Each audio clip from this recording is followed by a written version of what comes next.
Hi guys, and welcome back. Today we are talking to two beautiful mums of children on the spectrum doing wonderful things in our autism community here in Australia. If you have ever wanted to feel connected or have a support group of like-minded, open-minded parents who band together to provide new experiences and possibilities for their child, well then you're in luck, because today we are going to hear from two parents who have created that reality. We're talking to Claire Gilmore and Francine McNabb from the Autism Treehouse, based on the beautiful Sunshine Coast. I'll introduce you to Claire first. Claire's life changed when she moved from New Zealand to the Sunshine Coast, and her 4-year-old son Cooper was diagnosed with autism. As a single mum, Claire faced the diagnosis on her own, and she realised the importance of being involved in a like-minded community and having access to autism resources.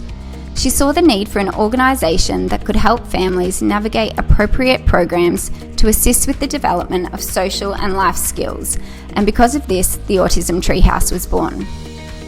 And now our second guest with us today is Francine. Francine is a mother to 4 children, 3 of which have been diagnosed as being on the spectrum. She's a passionate advocate for education and acceptance for children and young people with autism.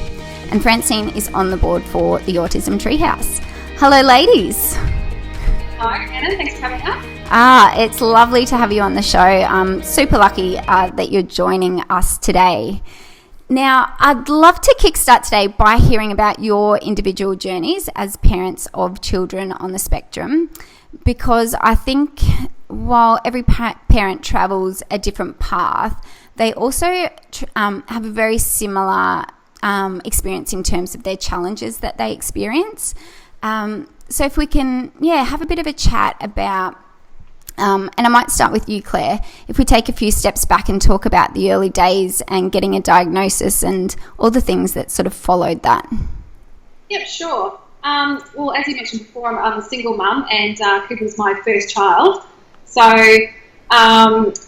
you don't know what is typical, what to expect with your first child. So once his speech failed to really develop, a few little light bulbs were going off, and then at one point he was in his high chair and somehow all his little Matchbox cards were lined up, and I was like, is that a little sign there? So anyway, we continued along. He was probably only 18 months then, and then we were getting on a bit. His speech still didn't develop, and probably like many other parents, you go from doctor to doctor, and just over that time I kept asking them, do you do developmental assessments on children? And I got, no, it's a boy thing. Nah, he'll start talking, don't worry about it, until I got one doctor who said, I was hoping you'd ask that question, and that's when I got the referral to the paediatrician. So and then everything changed. So once we finally got into the paediatrician,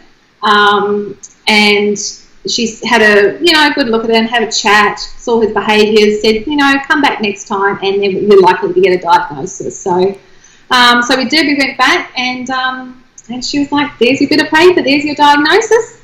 And from there, you just left. And what really surprised me at that time, there's no real direction that she could give me. There was no, here on the Sunshine Coast, we've got this amazing organisation that's going to help you every step of the way. There was nothing like that. So, you leave that office, and what do? You just go and Google. You go and search. What does my child need? What is autism? I was going to ask, did you know, heading into the paediatrician's office, that you were looking sort of for that autism diagnosis? Had you heard of it before, or did you know what it was? I'd heard of it. We'd obviously, it's a bit of a process leading up to getting into that office. So you do a bit of research and what have you, and you're hoping it's not, but there's all these little light bulbs there. So once you get a diagnosis, it's just the icing on the cake, is It was the opposite for me. Right. Yeah. Mm-hmm. Right. Yeah, I'd love to hear your journey as well, Francine. But I just want to ask Claire, how old was Cooper when he was diagnosed? He was diagnosed just before he turned 4. Okay. So we left there, and as I said, we started Googling, and I just thought, well, what does he need? What does an occupational therapist do? What do we go? Where do we go? And what's going to help him the best to get the best outcomes in life for him?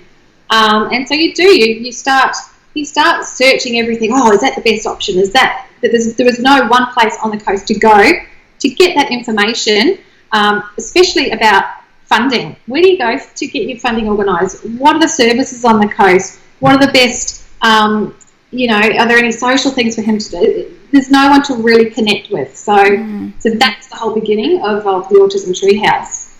Excellent. Okay, yeah, so Francine, over to you. What was it like for you in the early days?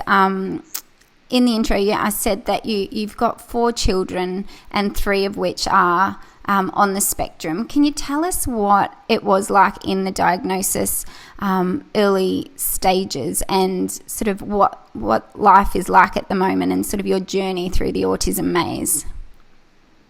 Sure. So I guess we have to rewind quite a few years. So I have 4 children, as you said. Now, my daughter was almost 4 and my son was almost 2 when the twins were born. So they're my youngest boys and they're gorgeous little guys. So it was a very busy house for me in those days. I had essentially 4 babies under 4 to start with. We were all going along fine and very busy. And I guess in a way I missed certain things because I was so busy, and I used to just, I remember people would say to me, for my oldest son, is there something wrong? And I'd say, no, he's just, he has a speech delay. And I'd been told so many times that he was a boy and that's what boys do, and to just ignore it, that I did just ignore it for quite a long time. I look back now and I see so many issues. One of my twins came along and they both developed beautifully. They both developed really, really well up until 18 months. And one just stopped developing and actually regressed quite the other way. I was lucky that I had started my oldest son in therapy anyway, because I half knew as a kindy teacher that something wasn't right, but I wasn't exactly sure what I was dealing with. So he was seeing a speech therapist in any case, and I actually asked her to come over and can she just please have a look at one of the twins because I'm a bit worried. And she said, oh, look, I think maybe if you just see a paediatrician and you can get into, maybe some great groups that might help him along. And that was probably her way of telling me in the nicest way possible. But I still had no idea when I walked into the paediatrician's office. I actually rang her from the car park and said, what's this group I need to get into again? What did you say? What am I here for again? And she's like, yeah, just go in and, say this. And he displayed 45 minutes of the most autistic behaviours you can possibly. He just pulled everyone out of the bag and just said, what are you doing? Don't do that, darling. Come on, sit here with mummy. And, so when he said, you do realise you have a child here with autism and that's why you're here, a small fraction of me knew, but a large bit of me didn't want to know at the same time. And I do remember going back home and my father-in-law, when I obviously had been quite upset, came home and they were my other twin, and said, and he went into his office and printed out all about autism sheet and handed it to me. And he goes, well, this is what it is. And I'm like, really helpful, thanks. So that was for your 18-month-old, is that correct? 18-month-old. So he was the first one diagnosed. Right, yep. I turned around and went, so he was just before 3 when that happened. So we went through that 18 months of him slowly regressing till he was just before 3. By that stage, my oldest son had started prep, and I went, oh my gosh, what have I done? Look what I've missed. So we went then and got the diagnosis, but of course I missed all funding because he was already too old to receive anything. So, and luckily I'd already had him in private therapy the whole time in any case. But so he missed all funding. And then it wasn't until my daughter was coming up to 12, and I'd just been quirky. She doesn't like wear pants. That's okay. It'll go, there's just things that I just was like, yeah, that's okay. Just a girly girl. That's fine. That's okay. And then it wasn't until her teacher in grade 5 said to me, and I sort of had heard, this isn't a family. And she said, oh, yeah, I'm pretty sure that's what you've got here too, that we investigated it some more. And actually she read a book and said, Mum, I have Asperger's as well, And I went, wow, that's insightful, isn't it? Sort of was thinking that, babe, but we'll just see how we go. It's the book, All Cats Have Asperger's. Yeah, I haven't actually read that, but yeah, I've heard wonderful things about it. And I've always left a lot of books lying around the house. Mm-hmm. It's a totally normal thing for us to be. But, she was the last one that was diagnosed at 12. Mm. And because girls really present with different characteristics, I suppose, of autism, don't they? Did you find that? Mm. Yeah, they really. Her kindy teacher asked me to see a paediatrician with her when she was 5. And I have the same paediatrician throughout the whole time. And when I walked in, he said, why are you here? And I said, well, I don't know. The kindy teacher sent me here. There's nothing wrong with my daughter. She's absolutely fine, and I don't even know why I'm here. And she was diagnosed with a slight repetitive language delay. So, and I largely ignored that as well because I believe she was perfect. She could write her name backwards. How many children could write their name perfectly? And she was coping really well. She was okay.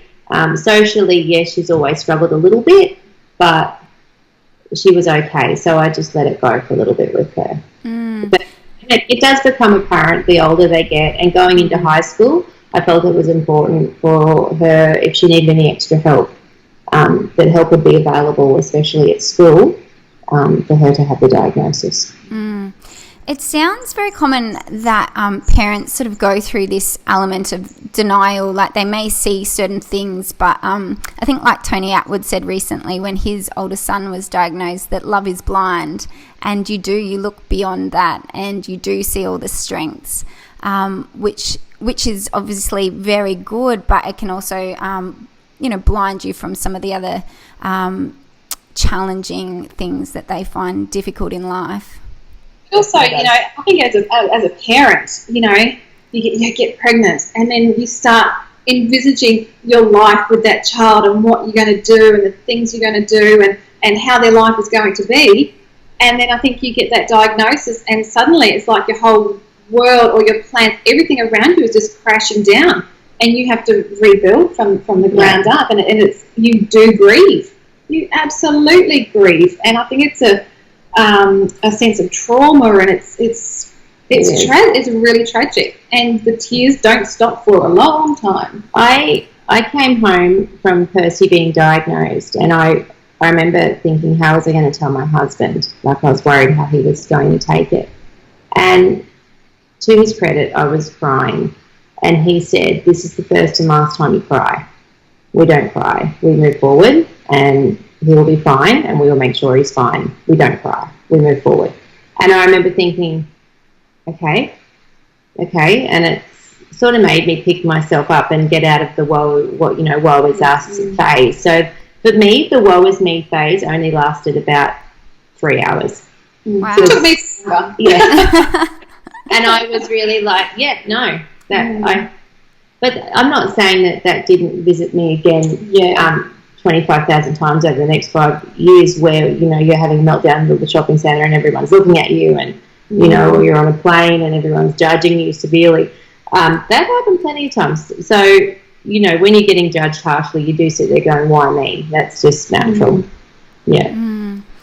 And so what happened after the diagnosis phase? So you got a diagnosis and you go through this grieving process. But in terms of intervention and access to services, what were you given? Claire, you said you weren't really given any sort of direction at all. What is available at the moment out there? Francie and I went down totally different paths. We went different paths. And I think...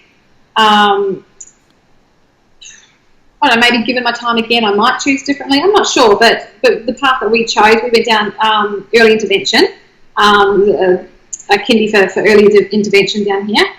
So that was pretty intense.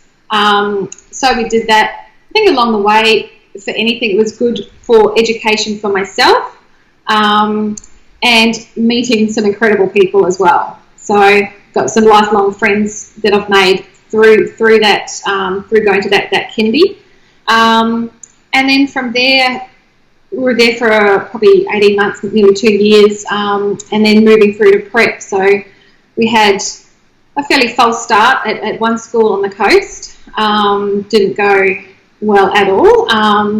And so we had to reevaluate, pulled it right back, and then re-looked. And so that's how we got to where we are now.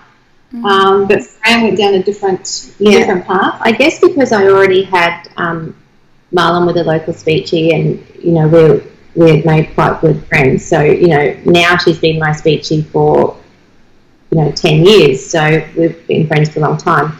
So I took a lot of guidance from her. She told me, she basically said, do what you think. I educated myself. I went to every workshop and conference I could find, and I spent a lot of time learning what I thought would be the best way. I utilised disabilities, so I went to everything that disabilities offered, and then I slotted private therapy into every other section of his day. He also did ECDP 2 mornings a week, so that they're only offered from 9 till 11:30. Can you just tell us what that stands for? What is it? Early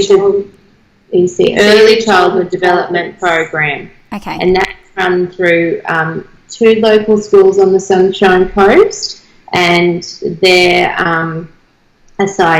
they're incorporated with a local school. One is, and then one stands privately. And so basically, they're fully funded. They're a program run by very qualified educators, and it gets them used to being in a school setting, and he really loved it. He really loved a bit of time there. And then later on, when I was getting him ready for prep, I put him into the same daycare where my oldest son had been, with inclusion support. So, and he was also there with his twin. So that was nice, and he got a lot out of that. And I also kept my boys back a year, so they did an extra year at all of those programs as well. So excellent. Yeah, there really is so many different avenues, isn't it? There's just so many different directions you can take when you get a diagnosis. But I just want to shift gears a little bit now and ask you about how and if you've told your children about having a diagnosis. I'm guessing you have, because you've got this amazing Autism Treehouse community, and I'm just curious, what approach did you take? And for other parents who may be considering telling their child at this point in their life, how would they go about it? What would be any sort of advice that you would offer? Well, how I did it personally, because as you say, he was surrounded by a lot of talk to do with the Autism Treehouse. So, and I also educated everyone around us. So at school, when we went to school, we started at kindy. I started off with a little note, a little photo of him, and I said, my name is Cooper. I have autism, and I'll be in your class this year. Wrote it all from him, and that was just a little introduction of him into the school environment. Didn't go to the children, went to the parents. So if the parents come home, or the kids come home from school and say, oh, there's this, strange kid who talks like, he can't talk much at all, then the parents are educated enough to be able to talk to their child about it. So that's how we went through. And I think over the years, with the talk around the Autism Treehouse and a few little things I did through school, I think he's finally clear, well, Mum, what is autism? And I said, well, it's you have autism. And I said, all it means is that your brain works a little bit differently from everyone else. There's nothing wrong with you. I said, some kids find it really easy to make friends. You find it a little bit more challenging. I said, you're a fantastic reader. Some other kids find that a bit challenging.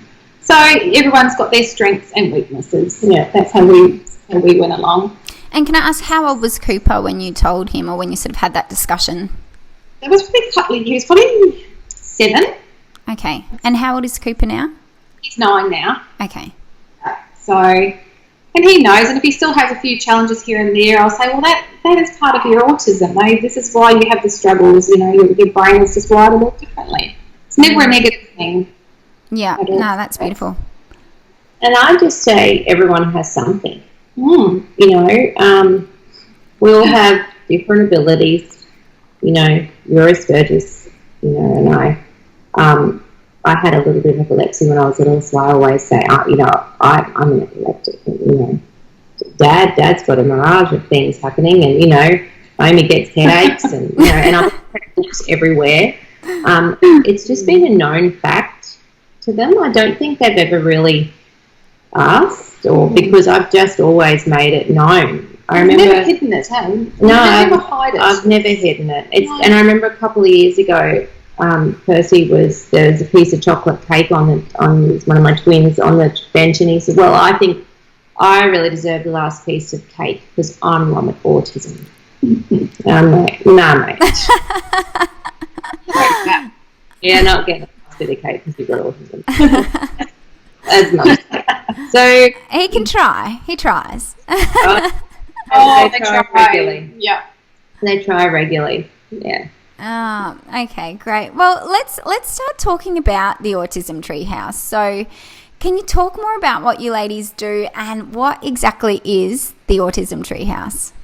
Sure. Well, obviously, as I said before, it started about 4 years ago after Cooper was diagnosed with autism. So I found real lack of anywhere to go, any support. So I thought, how hard can it be? I'll just start an organisation.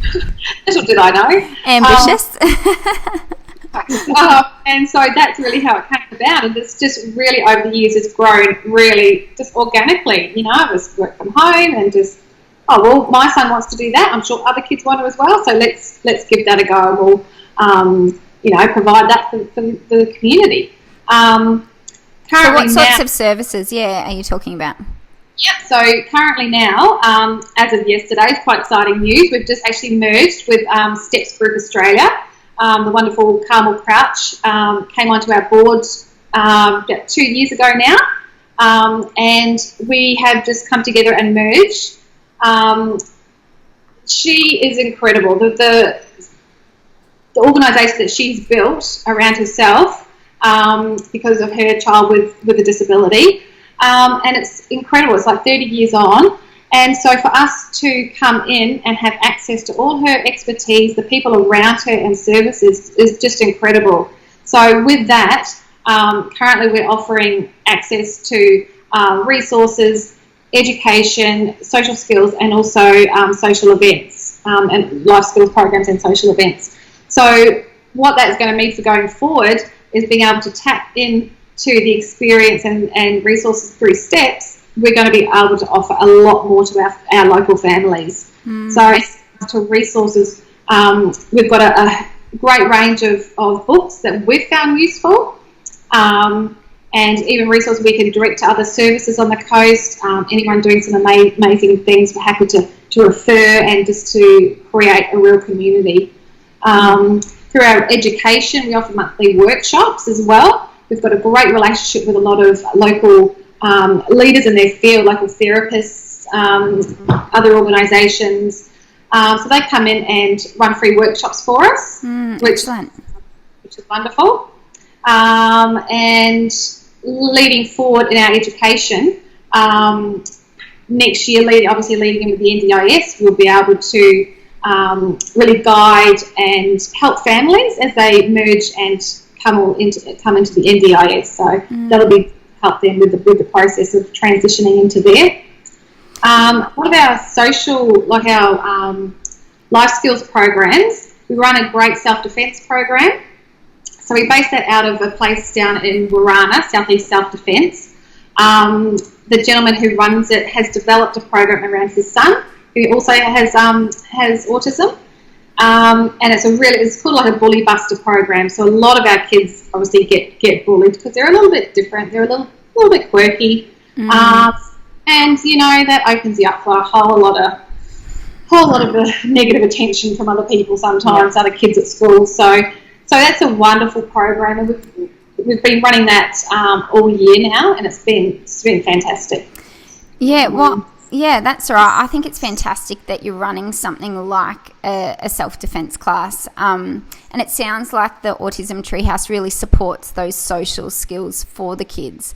And I think when you surround children on the spectrum with other kids who think like them or who may be a little bit quirky, it can really reduce the stress on the child and certain expectations. I think, I know a lot of parents who do attend sort of mainstream after school activities and sports, and they get the evil eye from parents of neurotypical kids because their child may not be able to follow the instructions, or they can't keep up, or they're quote unquote misbehaving, and really they're just misunderstood. So I think to be able to provide a safe environment for kids to participate in a social activity, it really does reduce that stress, and it exposes them to new things without all those negative associations, I think. Parents as well. I know as a parent taking my child along to a mainstream activity, it is stressful, and I have anxiety about how he is going to react in that environment. So now if we can go to a specific... I think what it does also for us as parents is it's very shocking sometimes, because you're not, like, if I attempt something new like that, I sit there going, geez, mate, you suddenly, for us, their quirks are normal, but when you see other people looking at them, you look at them differently as well. Like, you suddenly adopt the view of somebody else all of a sudden, and you're like... And you expect them to change to their environment, and that's not fair. No, it's not fair. And it's never going to happen. No. And I find it a little bit stressful, because I'm sitting there going, don't do that. No, that's not acceptable. It's not acceptable. And you sort of feel that, I think I feel more stress you put it on yourself than they feel. Because all of my children are blessed with aspergers, so they really don't care what you think. They really genuinely don't, but obviously do. So I think I feel more than they do. So I'm sitting there going, oh, look, oh, darling, oh my gosh. And then they're like, whatever I feel like. We were talking about that the other day as well, about...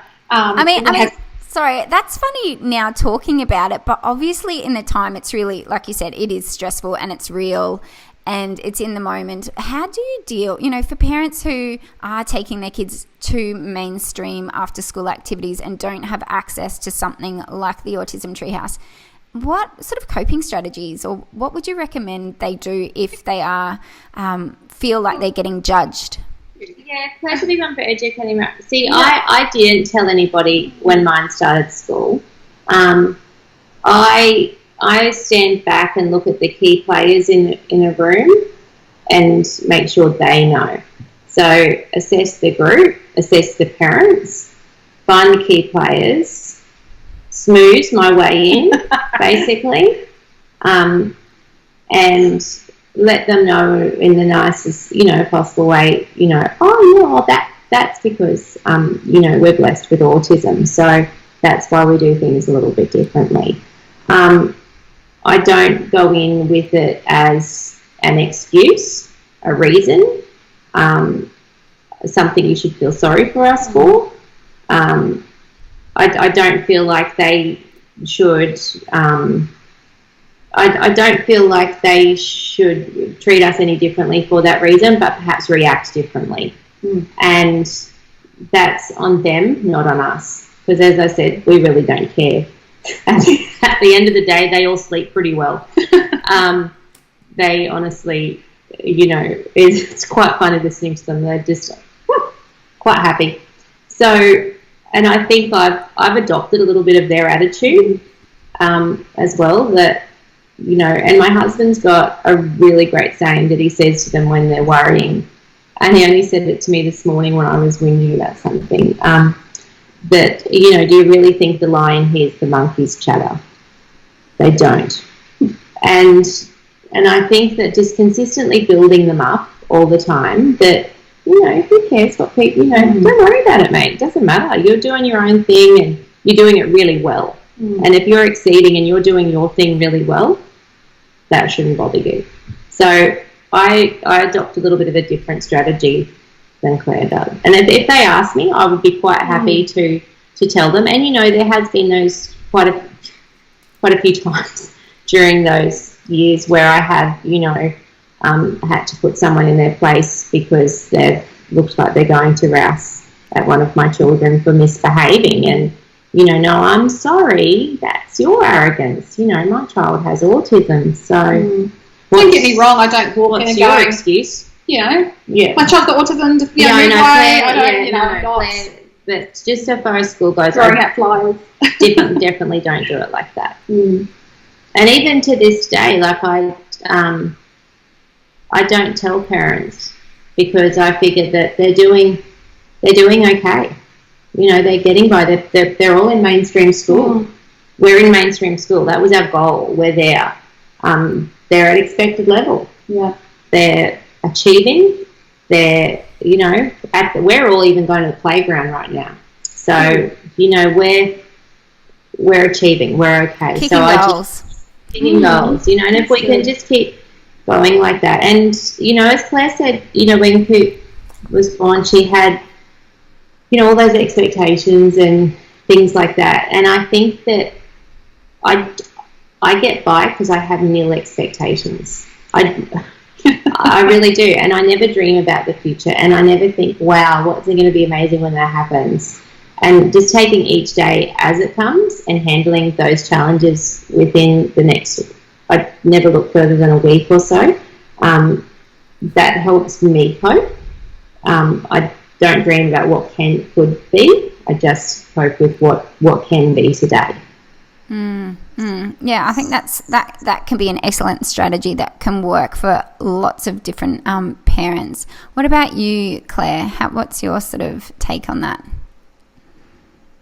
Yeah, well, as Fran was saying, I do like to educate people around me. I know Coop does come in with a fair few quirks. You've got to start talking to him and the American accent comes out and you might talk to him and he'll just be like, see, I've got to think about that. So the whole auditory processing. So everything takes time. Oh, see, we get bonus letters Oh, too. yes, you get all the bonus letters with your diagnosis. So Coop's is auditory processing disorder.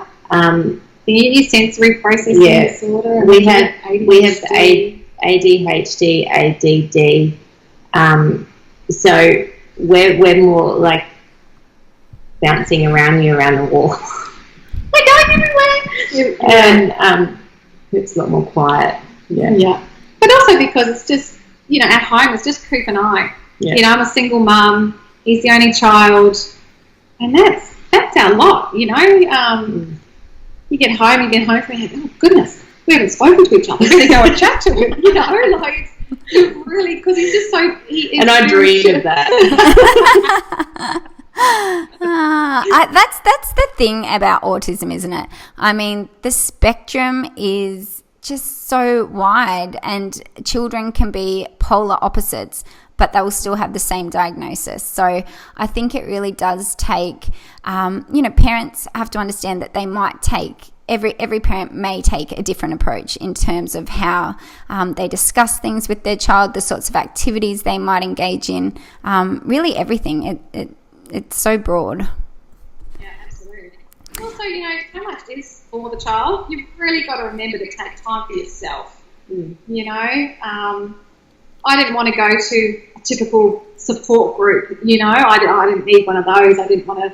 I didn't want to go and sit in a room with, people. It's just quite often quite negative. Oh, the negativity. And I don't have time for that. No.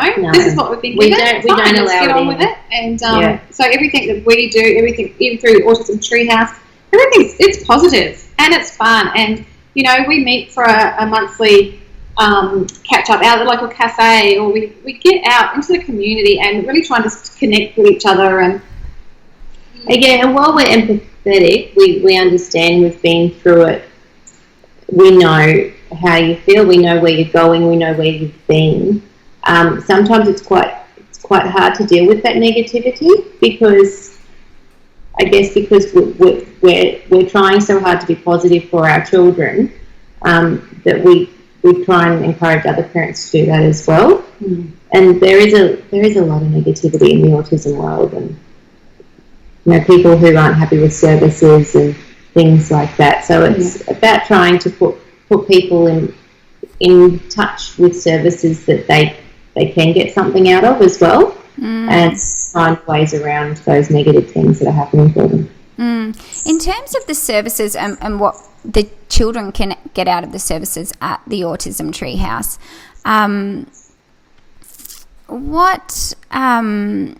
I've just totally lost my train of thought.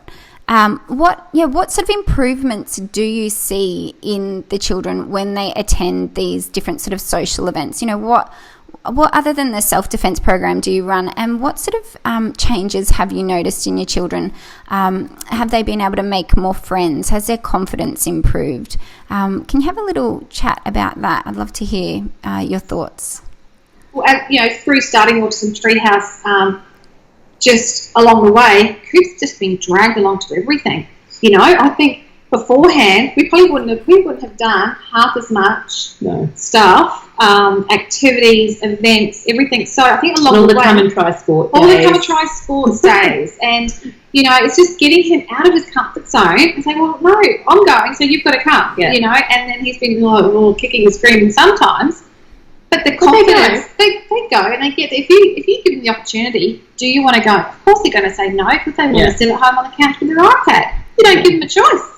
So you say, all right, we're off here, we're doing this, And, that's quite often, if we don't raise the bar for our kids, no one else is going to. So we have to give them that little push. We have to be the ones, we in have their high corner. Expectations. And how do you do that? How do you do that for the parents who are listening to this podcast right now, and they want to get their child to try new things, and their child is very resistant, doesn't want to do it, will have the meltdown? How do you slowly get them out of their comfort zone? I would use a reward system. That's the first thing. Find their currency. So whether it be dinosaurs, trains, money. I paid Cooper at some point to do something. Yeah, I paid mine. You find their currency. Pokemon cards at the moment. That's worth a Pokemon card off eBay if you do what you want. Or, my kids are really good at bribing me back as to what am I going to get if I do that? And finding a currency is really what it's about. If you can find what they work in and say, well, you do this, you'll get this, or alternatively, I will take it away. If you need to spend time on your iPad, that's okay, but you also need to get out and do this as well, because that's part of how we grow and learn different skills. So, and giving them they're not silly. If you explain it really well, I think that also... You don't have to continue to giving it for that same activity. By the time they're entrenched in it, they're loving it and they enjoy it. So it's just getting them there. And then you can drop everything away, all those rewards away. Yeah. It's just getting their toes in and having a little taste of it. Yeah. Yeah, exactly. And they're also experts at everything, straight up. So, and I did find that with one of mine. We went through a huge, getting ready for prep was a very big deal. Very, very big deal. Second day, comes down in his house clothes, lays on the couch with the remote. And I'm like, what are you doing, mate? And he goes, yeah, I've done it. I did it. I went. That was it. I'm like, oh, no, sweetheart, that's every day. No. No, I went. And so they're like, sweetheart, I forgot to tell you that it's every day, Dylan. That's hilarious. Claire did dob you in earlier and said that you did have a few funny stories you might want to share with us to make us laugh. That one, yes. There's so many.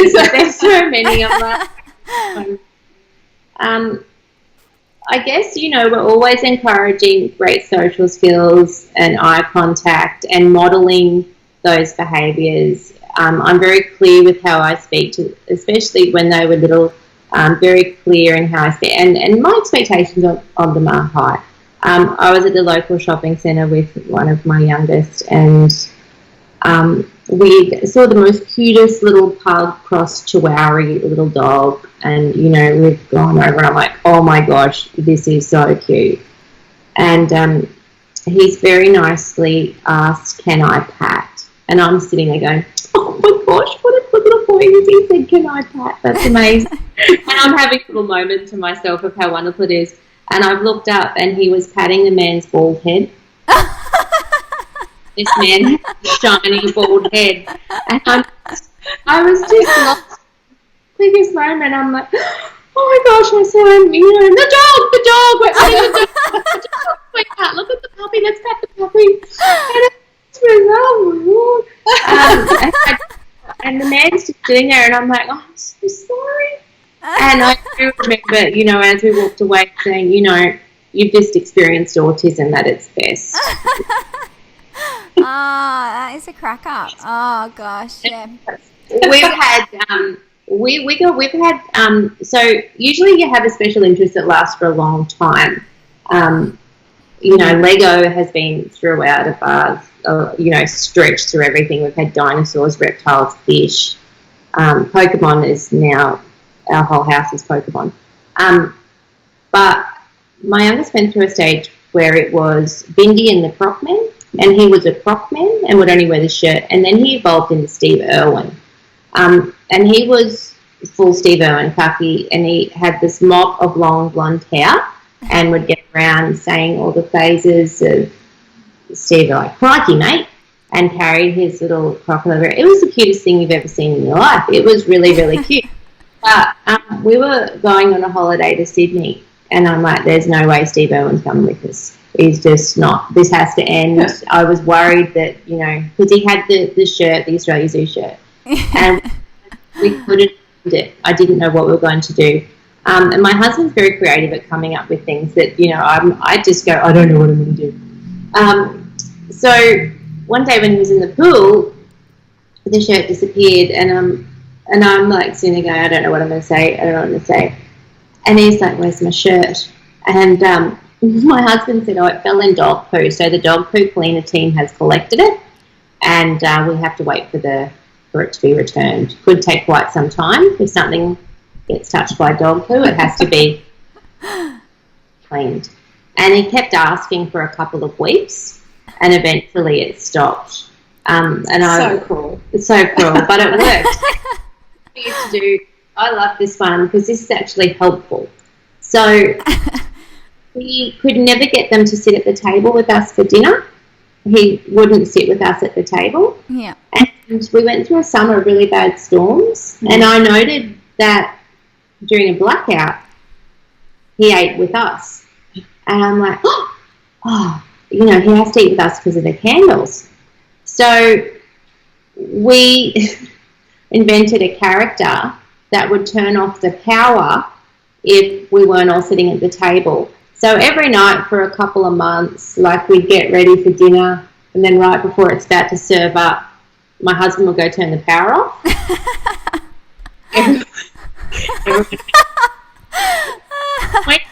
When you've eaten all your dinner, it'd go back on. So, it's magic. that works really, really well. That's what it's all about, isn't it? Just coming up with these inventive, creative strategies. Yeah, and you really just have to outsmart them. I think that's what it is. But I do remember one night he was away. I'm like, oh gosh, I've got to go turn the power off. And I just looked at you, and I'm like, it was outside, and I'm like, oh. And I remember, because when you turned it off, there was always the massive, what the hell is going on? So I had to, like, quietly light a couple of things, so when it went out, he didn't freak out because I wasn't inside. Yeah. Oh, there's so many. He tells it like it, they all tell it like it is, and they're all blessed with a little bit of wit and sarcasm. Oh, yeah. And they come out with, but not swear language, but just language in general. It's just fascinating. Where did you get that from? Where did you hear that? Where did you make that up from? Where have you heard it? I think he hears a lot, from TVs, movies, but he always uses it in the right context. Even when he was young, I say, where did you hear that? Maybe from some movie. But the memory's incredible. Yeah, when my youngest was little, I actually covered the whole of our lounge room at his level with whiteboards. I went and bought a whole lot of whiteboards and attached them to the walls all around the bottom of the lounge room, just to encourage his fine motor. I have a really nice husband who does things for me, lets me do these crazy things. He started to write from memory all of the credits of the movies that he liked. Wow. So the whole credit of a movie would be on each whiteboard, every name written by, directed by, and the names would be perfect. Absolutely perfect. He also went through a stage where he could memorise car rego plates. And I'll never forget, our bathroom was being renovated, and it was during a stage where he stayed up till I couldn't get him to sleep. So I was up every night till 12:30 with him. And he woke up and the plumber was in my ensuite doing something, and he was on my bed, and he woke up. And I'm thinking, oh gosh, how's this going to go? There's a strange man beside his bed. And he just looked at him and said, did you bring PQR's, 321 with you today? And this guy was about 20. He goes, that's wonderful. And I'm like, yeah, it is. He does that. He's pretty smart. Yeah. So you could go on and on, but we could. Well, what I'm getting from you ladies is just I can feel the positive vibe through the computer screen here. It's amazing. And I'm just wondering how, just briefly, how important do you think it is for parents to be involved and a part of a community like the Autism Treehouse? I think it's huge, to be honest. I think... Yeah, we rub off on you. Yeah.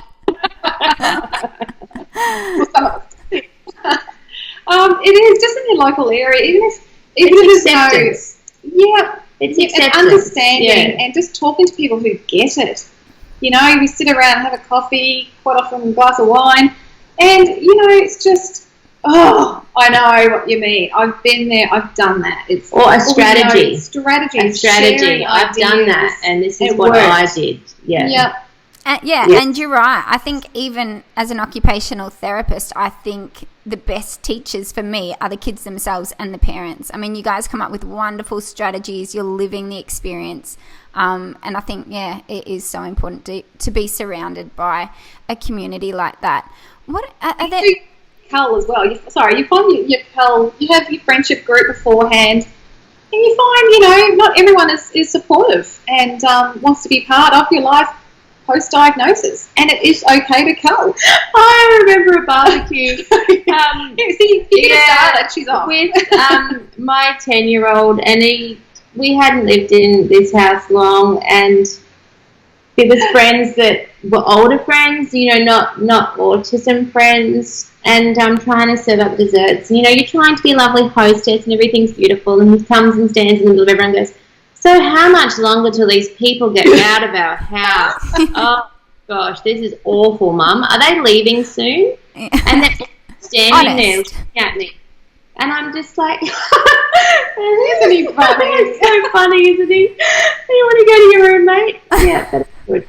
And it's those, if you don't understand that and you can't go away, I'm here as long as I want to be, and banter back and understand the children, it makes it it makes it a lot better to be with understanding people. What about parents who are listening in who don't have access to a community like the Autism Treehouse, and they're inspired to follow in some similar footsteps? They might not want to create a big organisation, but just some social things or connection with other parents. How might they go about it? Facebook is a great way to start. Just connect via Facebook. You do some great closed closed groups on Facebook. And so your community groups, you can pull them out of the community group. Yeah. Like every community has a little group, and you can pull them out of that quite easily, I'd say. So come on, let's go and meet once a month, or even just to sit at home after kids are in bed and just chat to someone online. It can be so isolating, you know. So any way you can connect with other people, the better. Awesome. Alrighty, ladies, let's head to the... I missed that one. Let's head to the 5 rapid fire questions. So you can both answer, or whoever wants to answer, just shoot away. What is one habit that parents can implement today? One habit they can implement? Sorry? Yes. So I would say if you haven't got a clear routine around things like, especially if you're school age and you're struggling with those things, I would say that would be a good one. If you don't have a before and now, or, you know, here, now and next sort of thing. First now and then.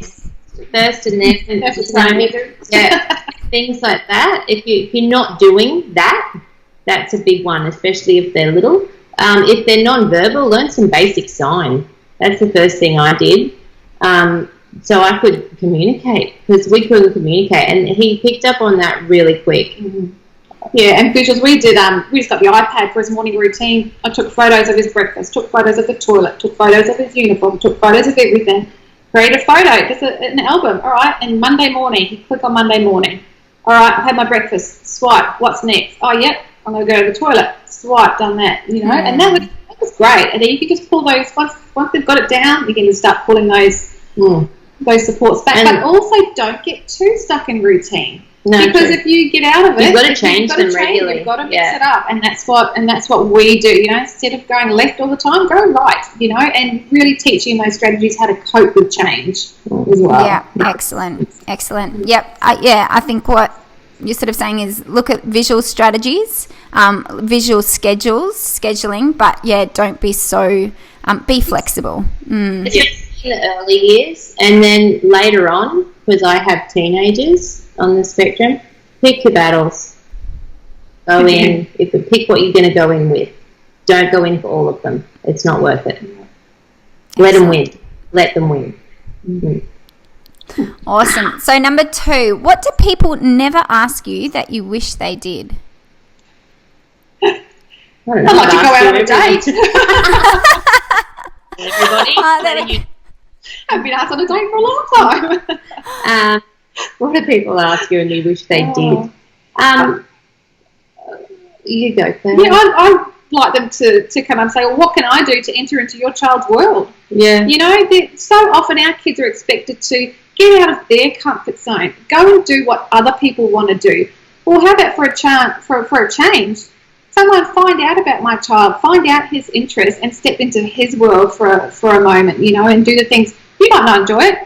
Have 5 minutes, spend time with him doing what he wants to do. That's a big Just one. connect with him on his level. Yeah, and because so many people don't do that, they just ignore always them. Expecting our kids to get out of their comfort zone, and we even have family members who come and then just sort of say, "Oh, hello, how are you?" But don't ever go past that. That'd be lovely. Yeah, connection, so important. What would you recommend?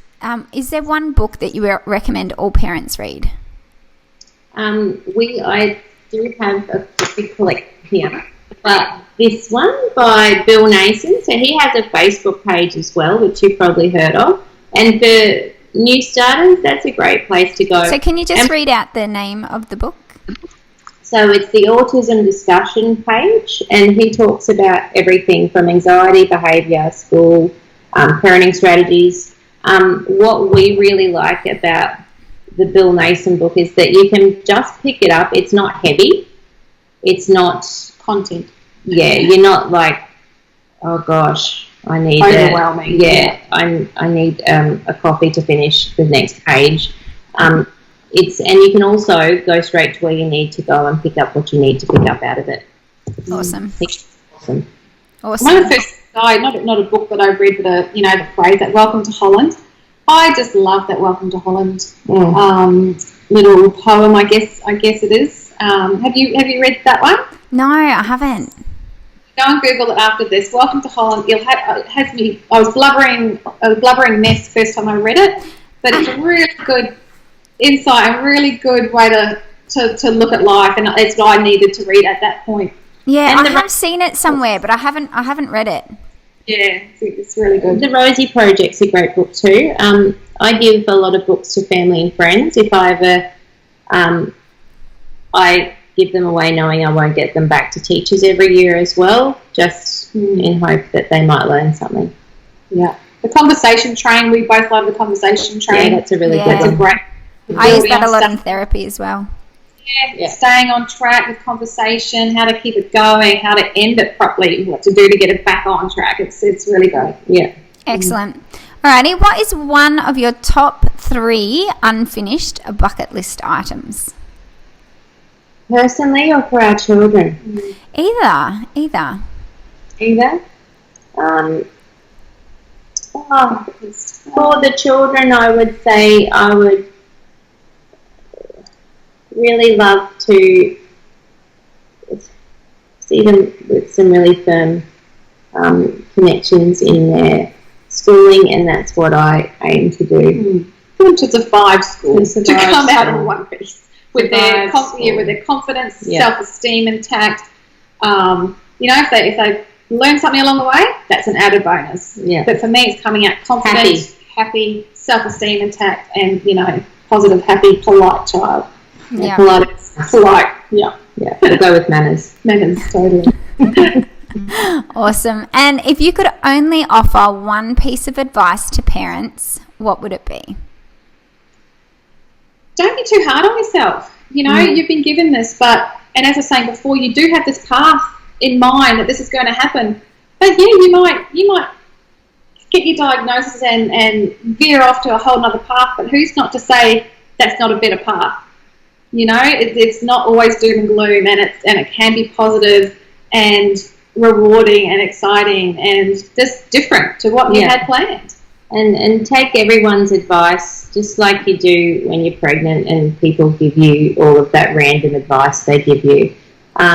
Just take the advice, use what is good for your child out of it, and dispose of the rest. Great. That's awesome advice. How can our listeners find out more about the Autism Treehouse and the programs that you offer to the Sunshine Coast residents? Sure, we're all across via our website, obviously. All our events and all about us is on our website. And then via social media, we're on Facebook, Instagram. So what will they type into Google to get your website? Steps Autism Treehouse it'll be under now. So we're currently just all migrating everything over. But via our social media platforms, it's all Steps Autism Treehouse. And just Autism Treehouse on Facebook? Steps Autism Treehouse on Facebook and Instagram. Okay. And they'll find us. Awesome. Thank you, ladies. It has been so much fun, a lot of laughs, and I really appreciate all the work that you are both doing in the autism community here in Australia. You're obviously very passion-driven parents and committed to making a difference in the lives of children on the spectrum. So thank you so much.